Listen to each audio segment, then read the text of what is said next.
This is the HotShot 4. In the box, it's in this housing, and you just flip it open on the side here, release it, and pull the back door open to get the camera out of the housing.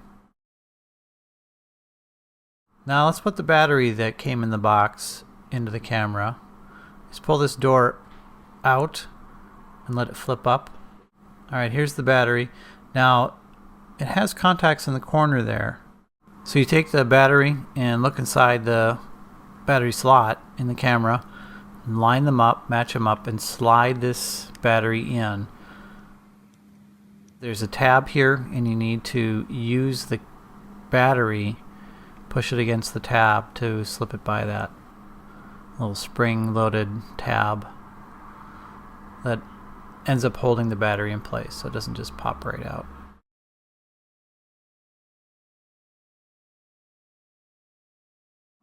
To get the battery out of the camera,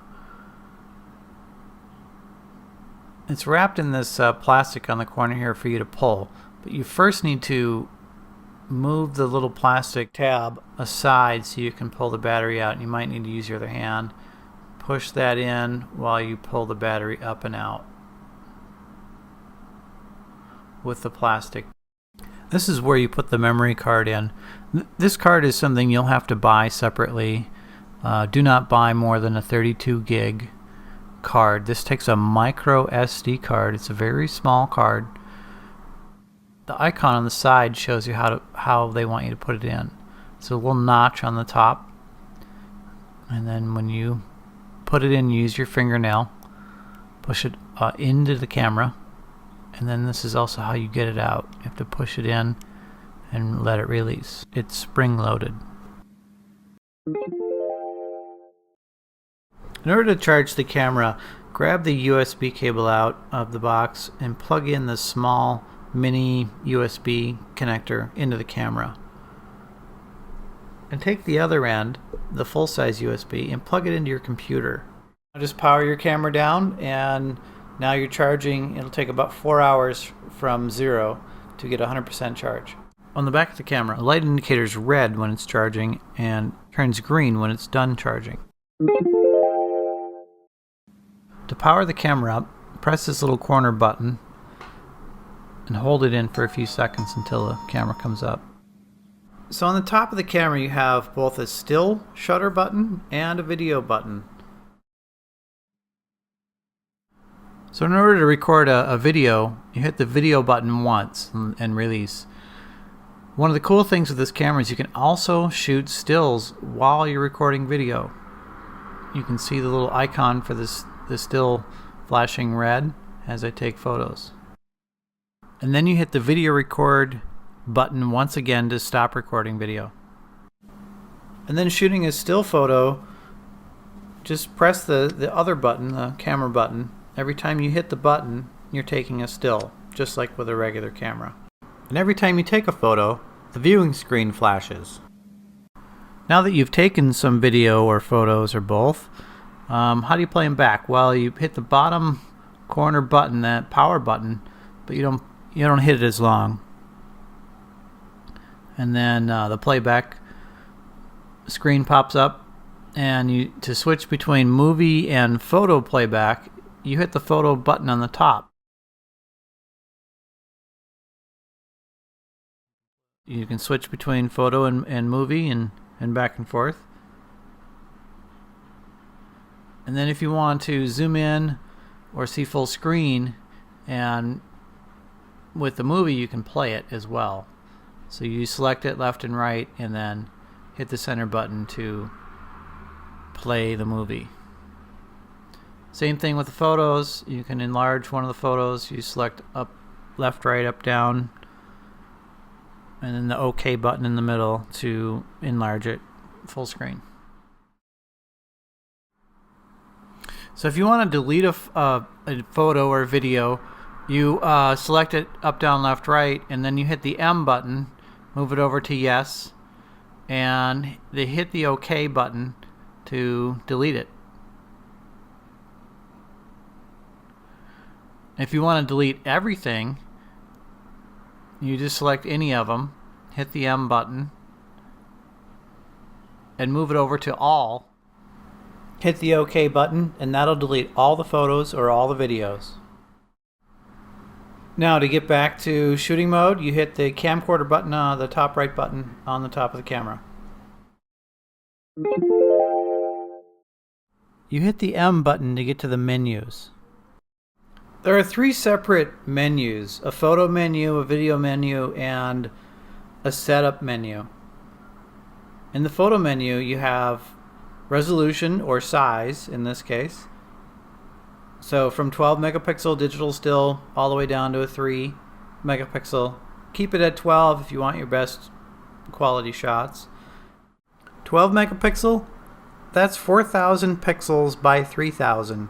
That's better than an HD camcorder. You could print up to 20 by 30 with this kind of resolution. So you have the self timer, which you can shoot every 5 seconds, 10 seconds, or 20 seconds. You also have a triple shot, which will shoot 3 photos in quick succession every 2 seconds. Great for selfies. With time-lapse, you record a series of still images per minute, and you convert those to a time-lapse video in an editor. This is a time-lapse recording I shot of a sunset out my window. This is every 3 seconds. It'll keep recording until you stop it or until the card is full.